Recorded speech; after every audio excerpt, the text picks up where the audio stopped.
Assalamualaikum warahmatullahi wabarakatuh. Perkenalkan, nama saya Salma Nadifa Syahida, NPM 130116444, Fakultas Tarbiyah, Prodi Pendidikan Agama Islam. Saya akan mempresentasikan hasil penelitian saya yang berjudul Efektivitas Implementasi Metode Talaki dan Metode Tilawati dalam Meningkatkan Kemampuan Membaca Al-Quran. Penelitian di SMP IT Fitra Insani Kabupaten Bandung Barat dan SMP Salman Al-Farisi Kota Bandung. Latar belakang dari penelitian saya yaitu seperti yang kita ketahui bahwa membaca Al-Quran merupakan suatu amalan yang sangat dianjurkan untuk dilakukan karena di dalam Al-Quran terdapat pedoman dan aturan bagi kehidupan manusia. Nah, untuk terbiasa dalam membaca Al-Quran dengan baik dan benar, maka harus dilatih sejak masih anak-anak. Di sini peran orang tua sangat penting untuk mendidik anak-anaknya dalam membaca Al-Quran. Namun tak hanya itu, peran guru pun tak kalah penting dalam pembelajaran Al-Quran. Namun pada pelaksanaannya, motivasi siswa dalam membaca Al-Quran itu cenderung rendah, sehingga guru harus menentukan metode yang efektif dan menyenangkan. Di sini saya menelusuri dua jenis metode. Yang pertama, metode talaki di SMP IT Fitra Insani, dan yang kedua, metode tilawati di SMP Salman Al-Farisi. Rumusan masalah dari penelitian saya yang pertama, bagaimana proses pelaksanaan dari metode talaki di SMP IT Fitra Insani, dan yang kedua, bagaimana proses pelaksanaan dari metode tilawati di SMP Salman Al-Farisi. Yang ketiga, bagaimana efektivitas antara metode talaki dan metode tilawati dalam meningkatkan kemampuan membaca Al-Quran. Yang keempat, apa saja faktor pendukung dan penghambat dari metode talaki dan metode tilawati. Nah, metode penelitian yang saya gunakan ini menggunakan kuantitatif dan studi komparatif dengan membandingkan dua jenis metode. Teknik pengumpulan datanya berupa observasi, dokumentasi, wawancara, dan tes lisan.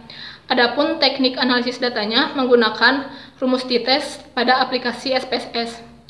Nah, pertama saya akan menjelaskan metode talaki terlebih dahulu. Jadi pengertian talaki itu berhadapan dan bertemu. Sesuai dengan pelaksanaannya, talaki itu siswa dan guru saling berhadapan. Kemudian guru meminta siswa untuk membacakan ayat Al-Quran yang telah ditentukan. Nah, saat siswa keliru dalam membaca, guru itu bisa langsung meluruskan bacaan yang salah. Yang kedua, metode tilawati. Jadi, dalam melantunkan ayat Al-Quran, metode tilawati ini menggunakan lagu ros, sehingga lebih menyenangkan. Nah, siswa itu membentuk formasi duduk huruf U, sehingga memudahkan guru dalam memantau setiap aktivitas siswa dalam pembelajaran. Nah, ada tiga teknik yang digunakan. Yang pertama, guru mencontohkan, siswa mendengarkan. Yang kedua, guru mencontohkan, siswa menirukan. Yang ketiga, guru dan siswa bersama-sama membaca. Nah, adapun teknik individu, jadi siswa itu secara bergiliran membaca ayat Al-Quran yang telah ditentukan.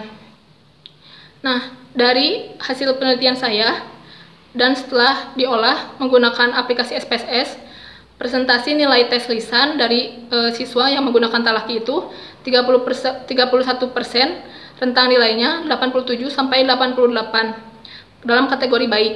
Sementara tilawati 42%, rentang nilainya 89 sampai 91, kategori sangat baik. Signifikasi tutelnya 0,00 sehingga kurang dari 0,05. Artinya terdapat perbedaan yang signifikan antara metode tilawati dan metode talaki. Jadi hipotesis diterima. Nah, di sini artinya metode tilawati itu lebih unggul daripada metode talaki.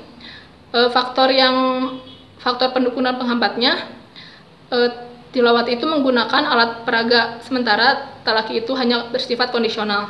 Yang kedua, tilawati ada 3 teknik pembelajaran yang tadi yang guru mencontohkan, siswa menirukan, guru mencontohkan, siswa mendengarkan, dan guru dan siswa bersama-sama membaca.